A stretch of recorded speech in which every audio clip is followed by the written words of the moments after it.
欢迎来到巴巴娱乐呀频道，请订阅频道，所以大家不要错过当天最热门的新闻。我们今天的时事通讯包括以下内容：诚意李一桐剑影流光开播豪赌，首播6集高能连更不停。剑影流光刚上线，像炸雷一样砸进观众心里，首播6集，燃得让人喘不过气。你以为又是那种帅哥靓女挂帅，剧情一成不变的古装武侠？醒醒吧，这回他把赌注直接压到了天花板上。别眨眼，我先说个秘密，整部剧门派线索统统砍掉，只剩2个人在刀光剑影中互相较劲，看谁能活到最后。这画风就够野了。想象一下，你打开屏幕，没有热闹的帮派争斗，也没啥复杂旁支，就2个主角冷峻对视，那火花蹦出来的感觉，比新买的手机还要闪耀。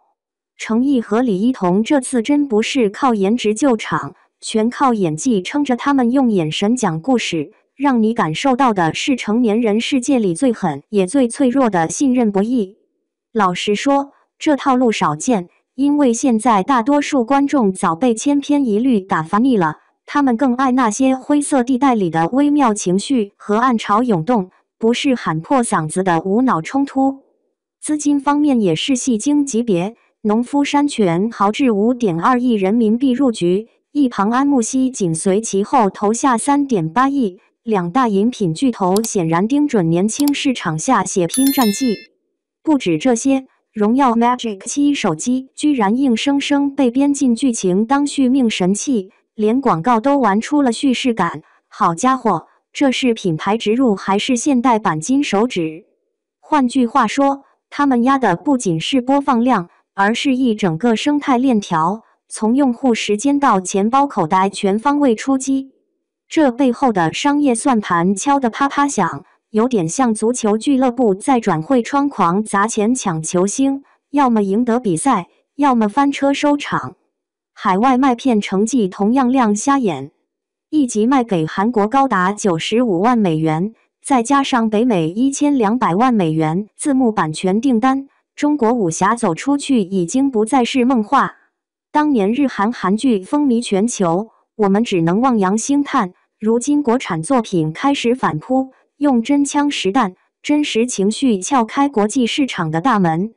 剑影流光水下打戏24小时内突破2.4亿播放量，不只是营销噱头，而是真正抓住了观众心理，愿意停留就是最高评价。但火爆背后藏着战争味儿。有趣的是，优酷试图提档3天强行截胡，上来就干了一架，爱奇艺也毫不示弱，6000万预告轰炸，还霸占地铁大屏海报，把竞争推向白热化阶段。在信息碎片时代，如果节奏掌握不好，很快就会成为过气炮灰。所以平台间这波操作，更像是在围绕注意力展开的一场没有硝烟的战争，每一个动作都是为了锁定那个宝贵的用户时长和关注度。咱们聊聊删减门派背景这一招。有些声音担心这样会不会削薄故事厚重感，我倒觉得这是挺勇敢的一步。当别人还忙着堆积庞大的江湖体系，剑影流光选择瘦身减脂，把焦点拉回角色本身的小宇宙爆发，这其实跟现代快餐文化有异曲同工之妙。如果不给用户立马刺激回应，大概连第1分钟都熬不过去。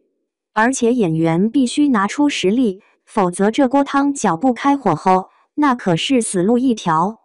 从数据来看，它平均每集8000万观看稳定输出，就是粉丝基础扎实，人气非虚假吹嘘。资本疯狂涌入影视圈，说到底离不开粉丝经济造血机理。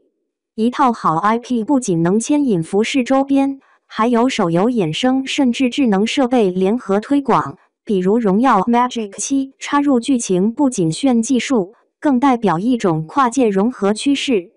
这让我想到 C 罗退役后如何玩转商业帝国，他懂得利用影响力打造多元收入模式。在影视投资圈看到类似逻辑落地版本，也许未来我们还能看到更多这样的联动玩法出现。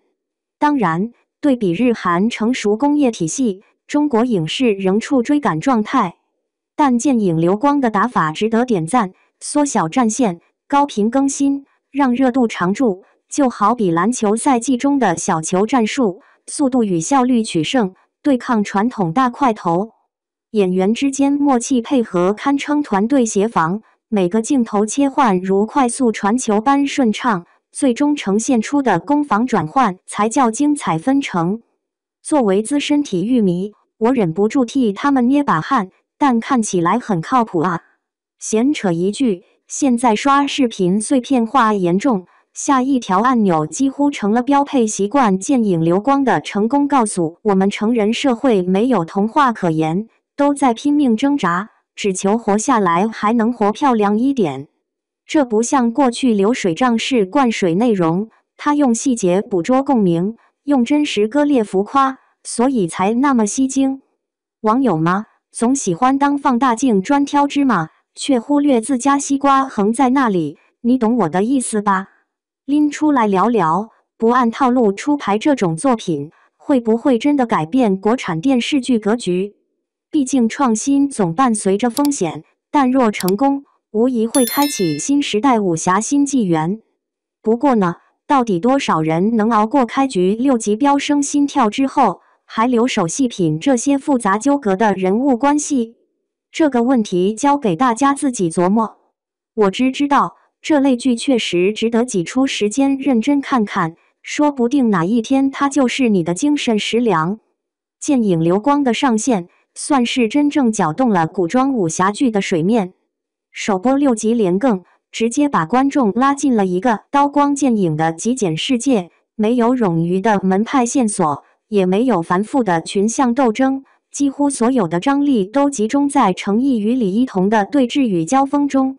这样的设定的确与以往群雄逐鹿的模式不同，更像是一场心理博弈和信任试炼。资本方面同样吸睛，农夫山泉、安慕希豪掷数十亿，荣耀 Magic 7硬植入剧情，已经不再是单纯的赞助，而是试图通过剧集打造完整生态链条。更令人意外的是，海外版权价格高企，显示出国产武侠在国际市场的潜力正在被重新审视。当然，削弱江湖背景是否会消薄厚重感，是个见仁见智的问题。但从数据表现来看，观众显然愿意为这种去繁从简的叙事买单。它不仅满足了快节奏时代对高能剧情的需求，也让演员有机会真正用演技撑起一部剧。可以说，剑影流光走的是一条冒险但可能改写格局的路。